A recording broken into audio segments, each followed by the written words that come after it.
position d'aujourd'hui. Ce meeting, c'est aussi un acte de rassemblement, pas une confrontation. Le président n'a pas le temps de se battre. Il a entre ses mains l'avenir du Sénégal.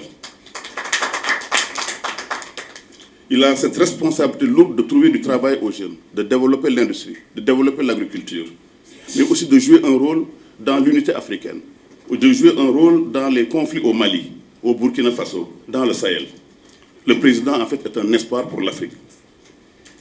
Ce meeting est un acte de fierté. Ce que nous appelons la doctrine diomayenne, c'est cette force tranquille qui nous dit « nous sommes debout, nous avançons et nous ne renonçons jamais ». Ce meeting aussi est un acte de solution parce que l'espoir est sans doute moins qu'une émotion. L'espoir avec des actes, c'est une révolution tranquille. C'est la révolution du président Diomaye. Le président de la République, Diomaye Diakhar Faye, a toujours eu un cap clair, un cap lisible, transparent. C'est l'état de droit. Parce qu'un pays qui ne respecte pas ses lois est un pays qui ne tient pas debout. La démocratie aussi parce que le pouvoir vient du peuple et retourne au peuple.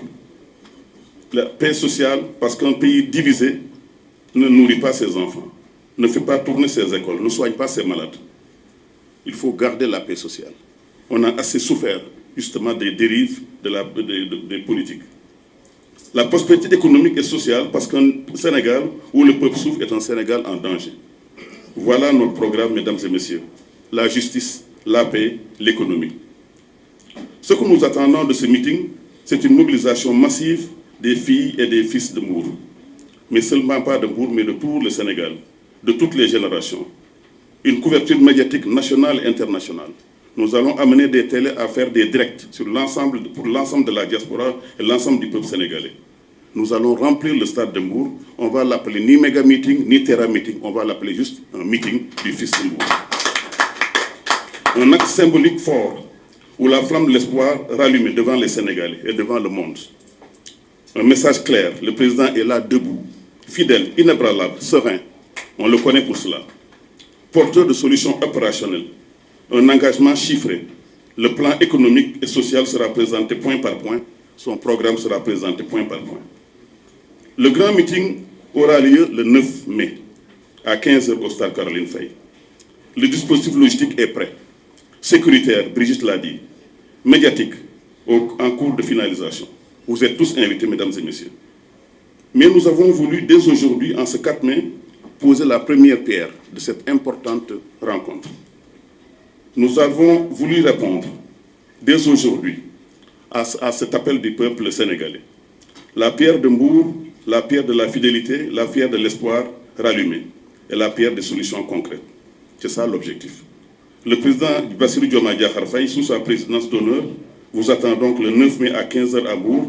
Venez nombreux, venez avec vos cœurs, venez avec votre fierté, venez avec votre diom, venez avec vos problèmes, et vous apporte là les réponses le jour-là. Mbour sera la lumière, la flamme est prête, les solutions sont là. Le 9 mai, le Sénégal prospère, commence à Mbour. Je vous remercie de votre aimable attention. Je vais faire la clôture et après on passe à la session Wolof. On fera la session Wolof parce que le message, il faut que ce soit porté en Wolof.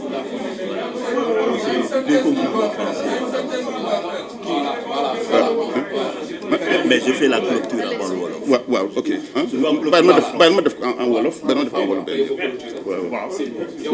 Comme ça. Voilà, je remercie tous les journalistes et toute la presse. Maître va revenir tout à l'heure. Tout à l'heure, li ma fàtte wax rek mooy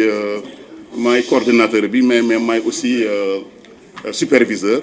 J'ai été nommé superviseur également aux côtés de Madame Mimi Touré également de la coalition Diomaye. D'ailleurs, Madame Touré s'excuse, elle devrait être avec nous ce matin, mais justement tous les éléments de la coordination comme Maître sont là avec la communication.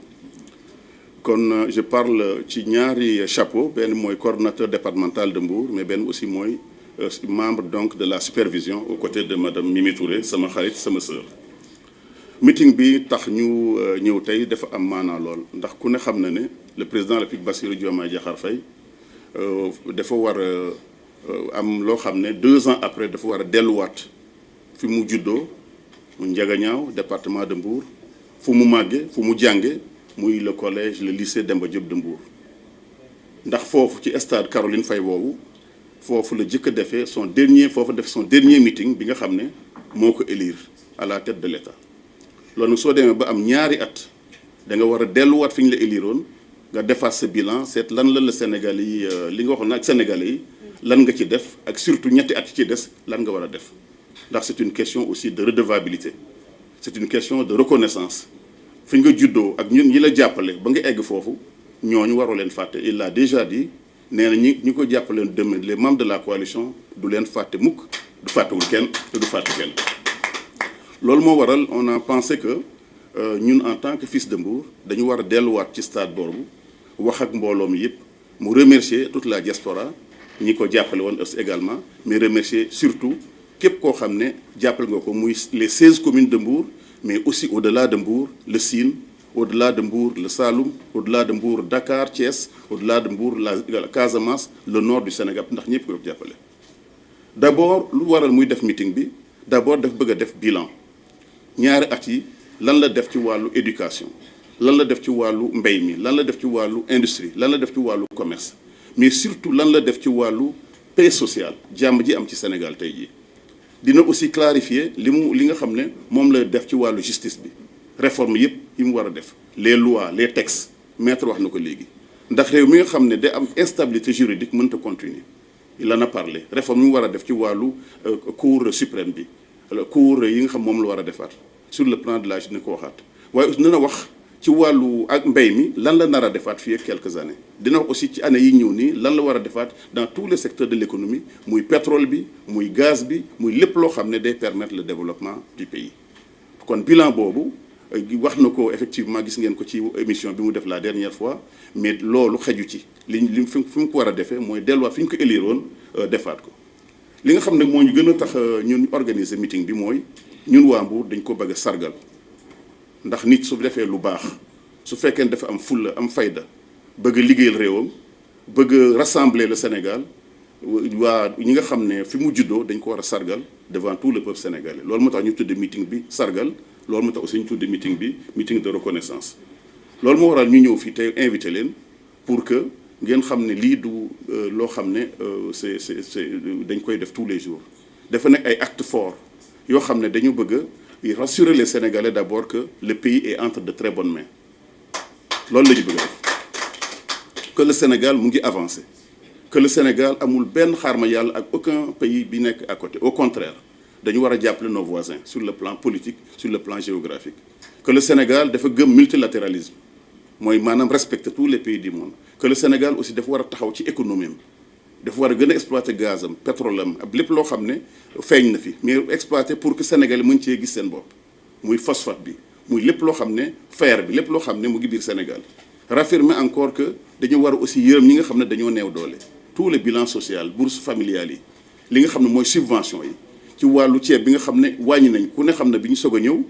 prix yi yëpp dafa yokk woon wàññi nañ ci lu tolloog 840 milliards delluwaat ko les familles loolu président dafa war a defaat le bilan waaye surtout li tax mu war a def meeting bi mooy d'abord remercier le peuple sénégalais remercier waa Dieguem remercier waa Mbour remercier aussi le pays Safi mais remercier tout le peuple sénégalais su paree ci meeting boobu maintenant dañuy jox doomu Mbour yëpp parole jox doomu Sénégal yëpp parole pour ku ci nekk taxaw nekk ñun kët ñu ngi sa ginnaaw pour jàppale la ndax réew mënoo ko changer en 2 ans c'est pas possible mënoo ko sax changer en 5 ans mënoo ko changer même en 10 ans process la par contre ñu ngi teg les bases pour mu changer première base yi mooy d'abord un état démocratique d'abord qui respecte la loi qui respecte la justice qui respecte les avocats qui respecte li nga xam ne mooy ses fondations mais d'abord un état prospère maanaam réew ak loo mën a wax te nit yi amuñu liggéey amul ay usines amul mbay mi doxul commerce bi doxul du sotti on est en train justement de travailler sur ça ku ne xam ne les prix ont baissé qu'on le veuille ou pas ku ne xam ne également ñu ngi commencé def ay usines fanweeri agropole zone industrielle la ñu lancé ñu gis fu lay suivi ku ne xam ne sur le plan agricole ñu ngi def ay progrès ci mbay mi ci gerte gi ci wàllu diwlin beaucoup de projets sont en train d'être ku ne xam ne également dans le cadre du pétrole et du gaz on est en train de renégocier négociation yooyu c'est sous la houlette du chef de l'État négociation gaz, négociation pétrole ñi nga xam dañu def ay surfacturation c'est le président qui dirige tout cela et loolu il faut ñu wax ko ñu xam ne lépp loo xam day servir le peuple sénégalais le président est à l'avant-garde loolu c'est important ñu wax li nga xam ne aussi bëgg na ko wax certainement mooy dalal sénégalais yi pour wax leen le pays là il y a aucune crise ndax mooy c'est lui le chef de l'État réew mi direction bi ñu ko bëgg a jëmale mooy Sénégal juste prospère et transparent ci loolu la ñu nekk tey jii loolu nag la bëgg aussi annoncé à Mbour kon loolu moo waral justement ñun ñi nga xam ne ñun ñooy doomu Mbour ñu taxaw ñun ñëpp ne nañ ko organiser loolu moo waral ñu bëgg leen inviter toute la presse ñëw lancer aussi un appel à tout le pays waxuma rek doomu Mbour yi wala doomu région de Thiès meeting bi fépp lañ ci ñëw dañu bëgg jour boobu ñu feesal le stade ce sera un grand meeting waxuñu ni méga ni leneen mais li ñu wax mooy un grand meeting dañu bëgg a feesal stade bi ba président su ñëw du xëj du mën a ñëw foofu